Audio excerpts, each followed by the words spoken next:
Anjali phone उठाने के लिए दौड़ी ही थी, इतने में सरला जी बड़ी जोर से चिल्लाई, फिर बज गई तेरे फोन की घंटी। तेरी माँ और तेरे रिश्तेदारों को भी चैन नहीं है। दिन में 10 बार तो तेरा फोन बज ही जाता है। हमारा जीना हराम कर रखा है तेरे मायके वालों ने। अंजलि अपने माता पिता की इकलौती संतान थी। अंजलि और रवि की शादी को अभी 1 साल ही हुआ था। अंजलि की 21 साल में शादी हो गई थी और शादी भी हुई तो एक बहुत बड़े परिवार में, जहाँ किसी न किसी का आना जाना लगा ही रहता था। कभी अंजलि की माँ या कोई रिश्तेदार या किसी दोस्त का अगर फ़ोन आ जाए तो सरला जी का खून खौल उठता था। जब भी अंजलि का फ़ोन आता तो सरला जी अंजलि को किसी न किसी काम में लगा देती थीं। अंजलि भी यही सोचकर काम में लग जाती कि बात तो मैं बाद में भी कर लूँगी, पर अंजलि को मन में ये भी लगता कि घर में कोई ज़रूरी बात तो नहीं है, क्योंकि अंजलि की माँ को अस्थमा की बीमारी थी। कभी भी उनकी सांस तेज-तेज चलने लगती थी। इकलौती होने की वजह से अंजलि को घर की चिंता सताती रहती थी। काम से फुर्सत होकर अंजलि जब भी अपने कमरे में आती तो जहाँ भी ज़रूरी लगता फ़ोन लगाकर बात कर लेती, पर मजाल है वह सरला जी के सामने फ़ोन उठाकर बात कर ली। एक बार गर्मियों में सरला जी की बहन कामनी जी रहने आई। अंजलि उनका भी बहुत ख्याल रखती थी, रोज़ नए नए पकवान बनाकर खिलाती थी। जब भी कामिनी जी को कुछ पसंद आता तो बहुत तारीफ करती थी कि आपकी अंजलि तो बहुत अच्छा खाना बनाती है। हाँ, बना तो लेती है, साल भर से सिखा ही तो रही हूँ। इसकी माँ के घर से जब आई थी तब तो चाय तक बनानी नहीं आती थी। बड़े लाड़ प्यार से बिगाड़ा उन्होंने अपनी इकलौती संतान को। सरला जी ने अंजलि को ताना मारते हुए अपनी बहन कामनी जी से कहा। दूसरे ही दिन की बात है, दोनों बहनें शॉपिंग के लिए निकल गईं। अंजलि घर में अकेली थी। उसने अपनी माँ को फ़ोन लगाने के लिए जैसे ही फ़ोन उठाया, इतने में दरवाजे की घंटी बजी।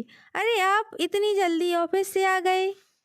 अंजलि रवि से बोली। आज काम थोड़ा कम था, सोचा घर पर जाकर आराम कर लूं। रवि बोला, रुको मैं चाय लाती हूँ, तब तक आप भी कपड़े चेंज कर लो। अंजलि बोली, अरे सुनो, माँ की तबीयत थोड़ी ठीक नहीं है, अभी 3 दिन की छुट्टियां आ रही हैं, एक बार माँ से मिलकर आ सकते हैं क्या? अंजलि बोली, अभी तो कामनी मौसी भी आई हुई हैं, वह जब तक जाएंगी उसके बाद ही हम चलेंगे। रवि बोला। इतने में सरला जी और कामनी जी भी बाजार से आ गईं। अंजलि भी शाम के खाने की तैयारी में लग गई। आज क्या स्पेशल बना रही हो बेटा? कामनी जी ने पूछा ही था कि इतने में सरला जी बोली, आपकी तो बहुत आवभगत हो रही है, हमें तो यह 2 वक्त का खाना भी ढंग से नहीं देती। देखती हूँ आपके जाने के बाद हमें यह सब खाने को मिलता है या नहीं। शाम को सब साथ में डाइनिंग टेबल पर खाना खा रहे थे। अंजलि भी खुशी खुशी सबको परोस रही थी, पर हुआ वही जिसका अंजलि को हमेशा से डर रहता था। वह थी अंजलि के फ़ोन की घंटी। अब सरला जी दोनों की नज़रें फ़ोन की तरफ। अरे बेटा अंजलि, फ़ोन उठा लो। कामनी मौसी के बोलने पर अंजलि ने माँ से 2 मिनट बात करने के बाद ही फ़ोन रख दिया। सरला जी अंजलि को गुस्से से देख रही थी, पर बहन के सामने वो कुछ नहीं बोली। एक दिन अंजलि के पापा का रवि के पास फोन आया, बेटा अंजलि को जल्दी ले आओ, अब उसकी माँ ज़्यादा दिन की मेहमान नहीं है। अंजलि जल्दी करो, हमें तुम्हारे घर चलना है, तुम्हारी माँ की तबीयत ठीक नहीं है।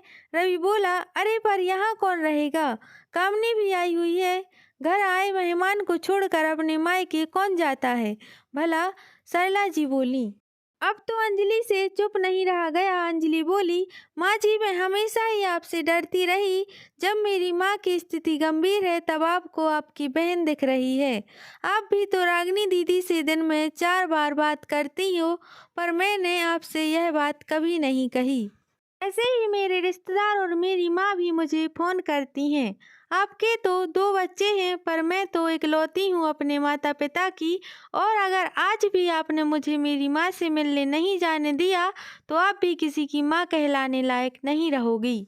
मुझे मेरी माँ ने भले ही चाय बनाना नहीं सिखाया हो, सबका सम्मान कैसे करते हैं यह बहुत अच्छे से सिखाया है। ऐसा बोलकर अंजलि ने अपना बैग उठाया और आगे चल पड़ी।